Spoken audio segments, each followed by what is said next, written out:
everybody, and welcome back to the Harlan Podcast YouTube channel. This will be episode 5 of Quick Reviews. And today's review is going to be of the film Invisible Man that was released earlier on this year, before the big national emergency, back when we were allowed to go into the theater to watch a film. So I did see this movie in theaters. The last little bit, I have lost a little bit of motivation. I'm going to say sorry for that, and I wish that I didn't lose motivation and I've made more videos, because there's so much that I wanted to talk about, but I couldn't let this Invisible Man review just pass on by. Even though it's been a while since I've seen it, I remember everything that happened, and I remember loving everything that happened for the most part. So it's something I really want to talk about and really want to review. So yeah, I did see this movie in a theater, and I do think that for the people that missed out on seeing it in the theater, that is a really big miss. And I know normally I don't think that's important. I think movies can be watched on a TV screen at home, you know, laying in your bed like 30 feet away from you or whatever, and you can still really enjoy it. And I also believe that you can watch a movie on your phone screen and still really enjoy it. I don't think it has to be this big screen. As long as you're able to notice the things you need to notice and pay attention to the things you need to pay attention to, then you're good. Right? Like, if a movie is visually spectacular, it doesn't matter how big the screen is, you're going to be able to appreciate those visuals. Invisible Man isn't a movie that you should see in a theater because of the visual aspect of this movie as much as so the sound aspect of this film. Beautiful sound design. It's big. It really draws you into the film. It keeps you into certain scenes and characters. It actually plays a huge role in this movie. Just the sound and the soundtrack and the score and everything in general, right? Like, there's like little sounds that are going to freak you out and scare you in moments that you don't expect them. And then there's also just the design of the sound is fantastic. And the score is great. It really played a big part and a big role in why I like this movie, probably as much as I do. And yeah, I gotta admit, didn't expect that, even though I was told beforehand the sound was amazing. The sound truly is fantastic in this film.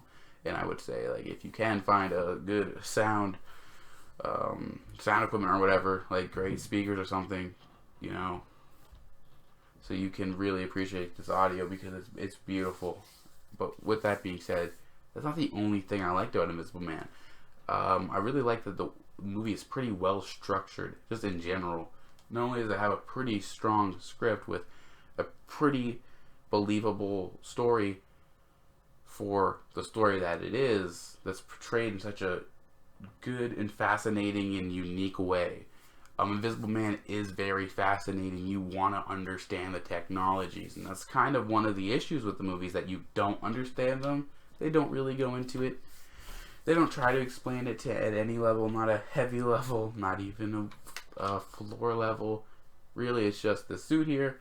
It happens to be an invisible suit, without really explaining it. Which it sucks, because it's really interesting, and even if it's completely unrealistic, I would just like to know.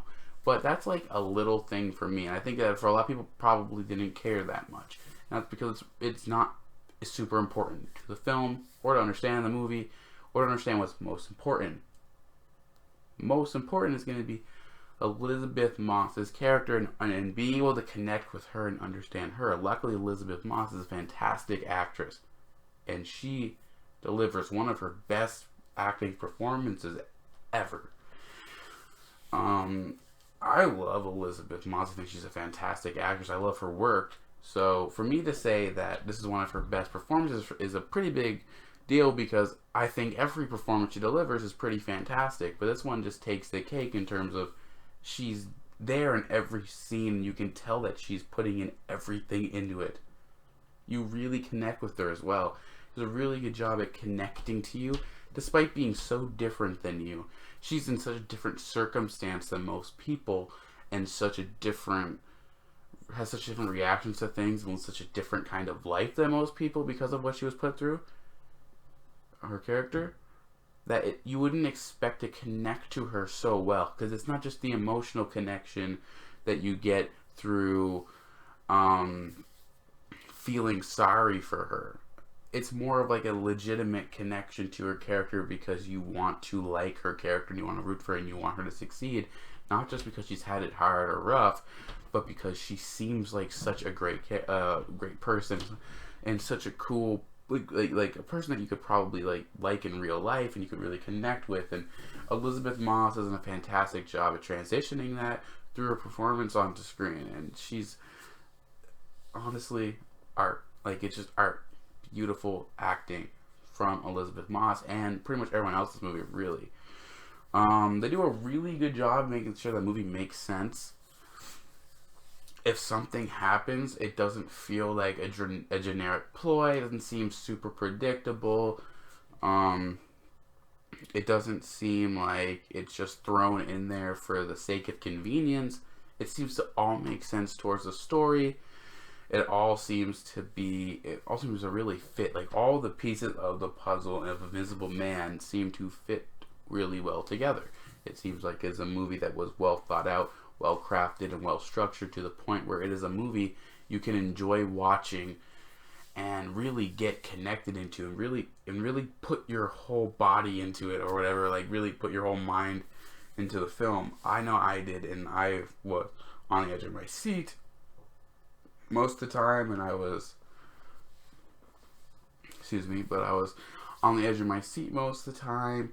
I was emotionally devoted to these characters. I was interested in what was going to happen next at pretty much all times.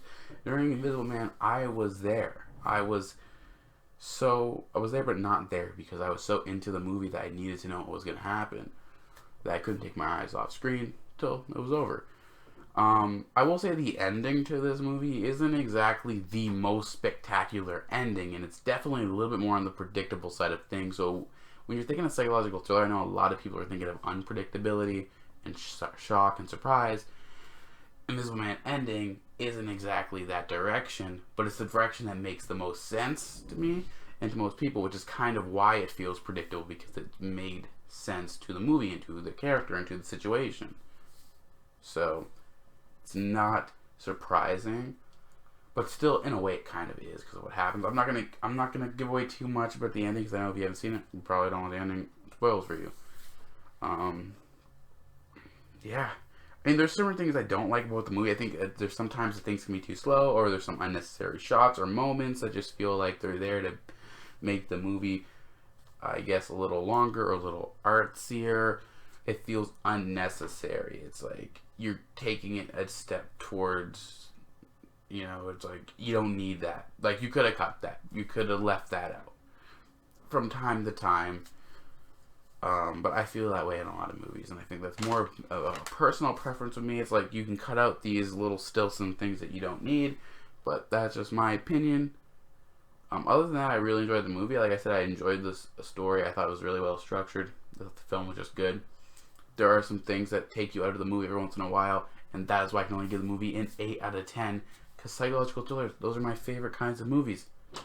But the one thing in a psychological thriller that you don't want is to be taken out of the movie.